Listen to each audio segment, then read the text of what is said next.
So the history of foreign exchange, this can be traced back, to the early 90s, where we were introduced to the bartering system.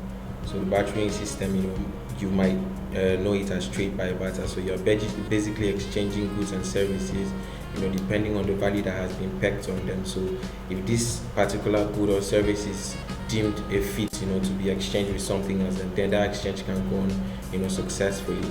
So that was the bartering system initially.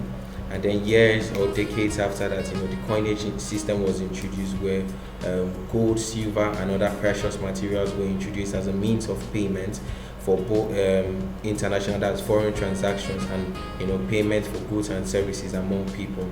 Okay, so at that particular point, that was the standard form of payment, and that lasted for a really long time until paper currencies were introduced by banks. And then this was used as a promissory note. It was given to you, to be able to assure you that your gold is being held and it's in safe hands. So during the period that your gold is being held, you can hold this promissory note to your own self. It was necessarily not used to make payment or do anything at that particular point in time.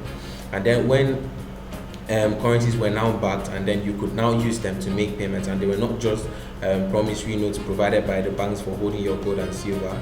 It was now used for payment. It was now backed by gold. So that was the introduction of the gold standard.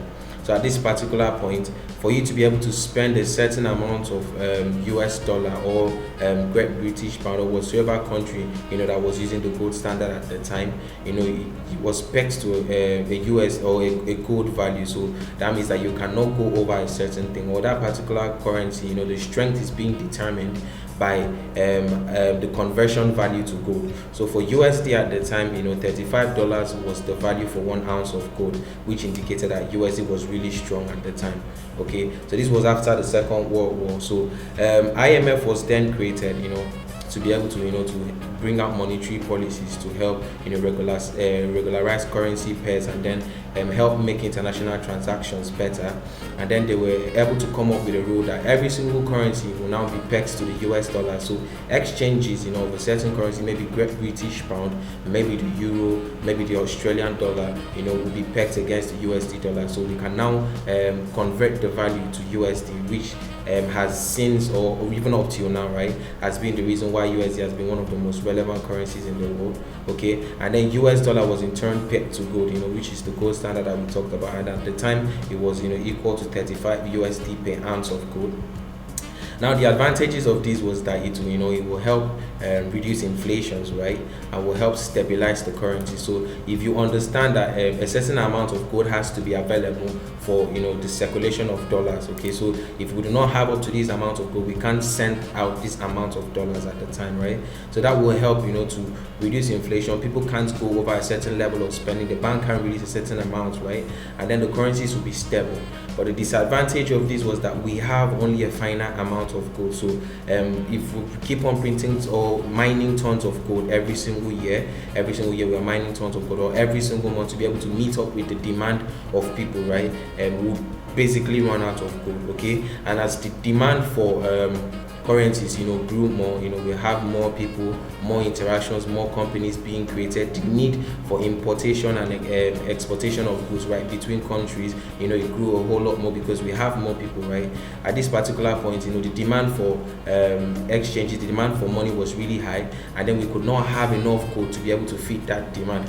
So a lot later, in 1973, the gold standard was taken out as a basis for the USD value, okay?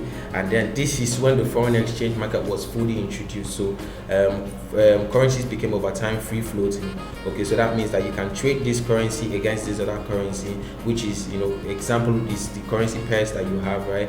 You have an example here, the euro versus the AUD. Another example could be Euro GBP. Another example could be Canadian dollar, Japanese yen. It could really be anything. Maybe in our own context, it would be the USD and the NG, and that's the Nigerian naira. Okay, and then you've noticed that almost every currency I'm talking about. So if I'm talking about euro, I'd use EUR, right?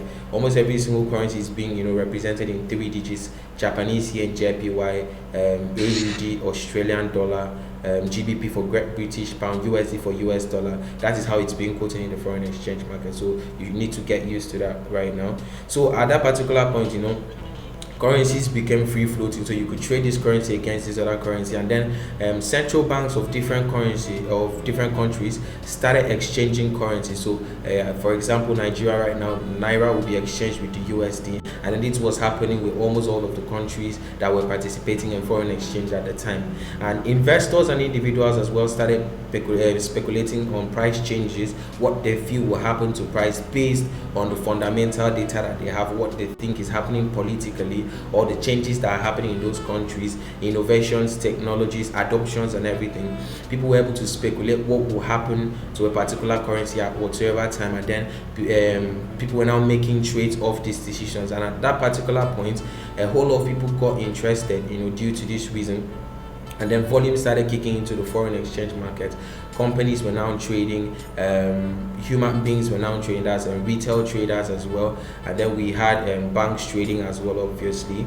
And then in the early 90s, maybe late 89, 1989, 1990, and the early 90s, right? The adoption of computers, grew, and then financial experts, were now making use of computers, to make statistics, make calculations and everything, and this now make trading a whole lot easier, and the adoption grew even more.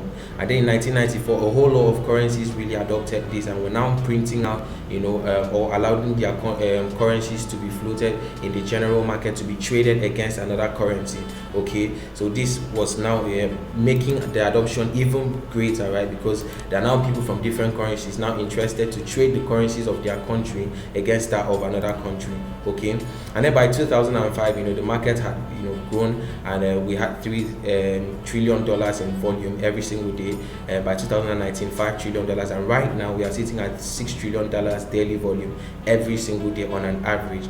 Okay, and then people are now discovering how important this market is, how much money they can make daily from the foreign exchange market, hence why people are interested, and the volume is growing and will continue to grow. Okay, and then I decided to include this as well at this point right now, in the retail trading market, or even for institutions as well. There are two ways of trading, right? So there is quant trading, so use of algorithms, use of AIs. People are creating robots to be able to do the statistical analysis for them, and then make trades off that. And then since bots are a lot more reliable, because they'll be able to take in your order and do exactly what you've told them to do. So all you really have to do is just code them or program them in a certain way, and they'll perform that way for life. And then they're open to upgrades and all of that. A whole lot of volume is being sent to that way. So there are banks using AIs to trade, and then there's retail trading, which is people like myself and yourself, right? So we are trading the foreign exchange market through the availability of thousands of brokers worldwide, and different chatting softwares, these different chatting tools, different tools that have been made available to us to be able to speculate what price is going to do eventually. Okay, so this is it for the history of foreign exchange. See you guys in the next lesson.